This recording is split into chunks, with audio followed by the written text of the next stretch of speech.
Hey everyone, I'm John, aka Bellissimo, and I'm the product lead for personalization here on the League Dev team. Today, I'd like to share some of the behind-the-scenes reasons for the choices we've made over the last year, as well as talk a bit about some of the things that we've got in store for you in 2020. As each year passes by, the number of champions in League continues to grow. With League nearing 150 champs now, it's getting more and more difficult to make skins for all of our champions. On top of that, we often prioritize popular champions with larger audiences. We do this because our goal is to delight as many players as we can and support our business through the next 10 years of League. Reasons aside though, it sucks to have to wait years for a skin for your favorite champion. In 2018, we shipped just over 80 skins to players, and in 2019, we broke the 100 mark. This year, we're trying to push past 120 skins. So, what are we doing with those extra skins in 2020? We're going to be hitting up a lot of the champions that haven't seen skins in a while. Specifically, we're going to be cooking something up for Skarner, Xerath, Mordekaiser, Kindred, Rek'Sai, Vel'Koz, Karthus, Scion, Twitch, Taric, Pantheon, Nautilus, Trundle, Bard, Ornn. And yeah, Taliyah. This means that we're going to be making skins for a lot of our most popular champs as well, like Lux, Ezreal, Ahri, and Kai'Sa. These skins reach a huge number of players and directly fund our ability to make skins for champs with small but dedicated player bases.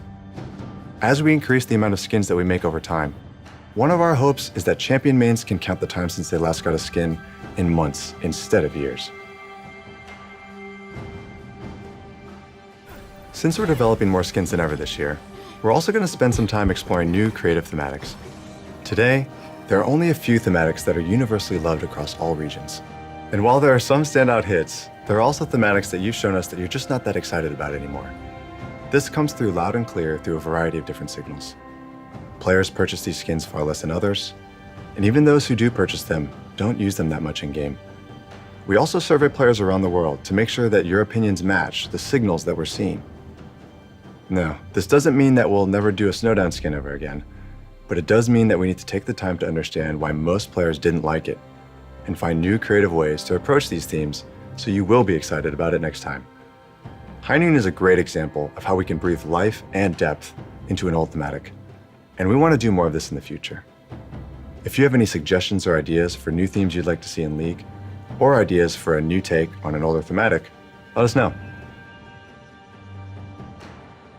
Every year for Lunar Revel, we've offered skins that have typically been exciting for players in Eastern regions, but haven't been as resonant with our players globally. This year, we wanted to try something different that could hopefully excite players everywhere. Our vision for this new thematic was to create a new take on a well-loved sci-fi fantasy by bridging Eastern and Western inspirations. So we created Mecha Kingdoms, a legendary sci-fi universe where the greatest heroes from warring kingdoms unite against a monstrous threat by piloting giant mechs. Defending this historical world are Garen, Leona, Draven, our newest champion Set, and finally, Jax has got a real weapon, a giant mech in the shape of Jax himself. Mecha Kingdoms is launching today as the first major event of 2020. Speaking of events, in 2019, we got a lot of feedback around events, specifically that it felt like their quality had dropped over time. Mission variety was low, and not every event had a game mode available. We want each event to feel like a unique experience that all players can be excited for, which is why our goal moving forward is to make participating in events more rewarding, more novel, and more memorable for everyone. This year, we're planning on game modes for all of our major events, pushing for more variety in our missions, and also improving our event pass system. Last year, one of the main things we heard about event passes was that it felt like you had to play too much to get all the things that you wanted. It also felt bad to use tokens to buy things like ward skins or emotes if you were ultimately trying to get higher tier rewards. We believe that getting all the rewards in Event Pass shouldn't require that you sign your life away for 30 days. For the 2019 Worlds Pass, we added more milestone rewards so you can get more stuff for free, and also so you can save your tokens for the things that you really want, like exclusive event chromas and prestige skins. For the last event in 2019, Dawn and Night, we changed the Event Pass win of the day structure so you could save up all your wins and complete them on your own schedule. Can't play during the week? No problem. get all your win of the days on the weekend. Between improving your experience with event passes and making sure there's always something new to do, we hope to make 2020 a year to remember.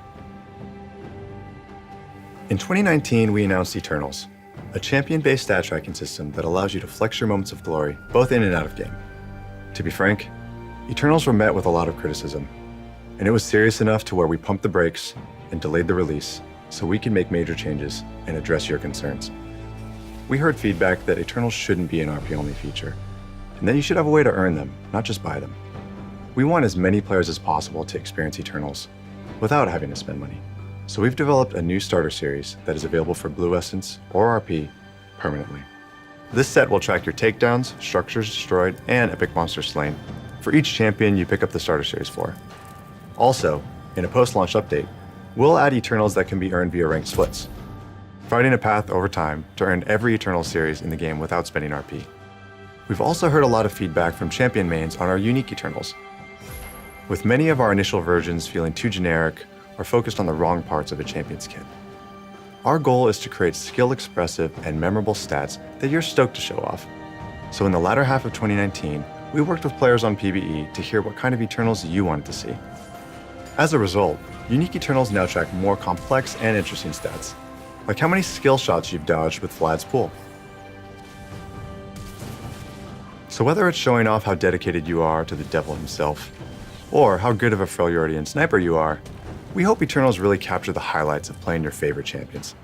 It's your feedback that helped our designers and team find new and interesting stats to track, so please keep letting us know what types of things you'd like to see Eternals track moving forward.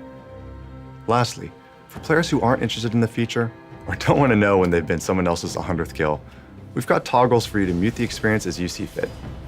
We hope that you like the changes that we've made to Eternals, and look forward to its release early this year. Before we go, we wanted to let you know that there are a few new types of content that we're experimenting with. And while we're not really ready to show anything yet, expect to hear something from us later this year. We can't wait to announce them. Thanks again for taking the time to watch this video. It's your feedback that helps push us to be better tomorrow than we are today. Here's to 2020.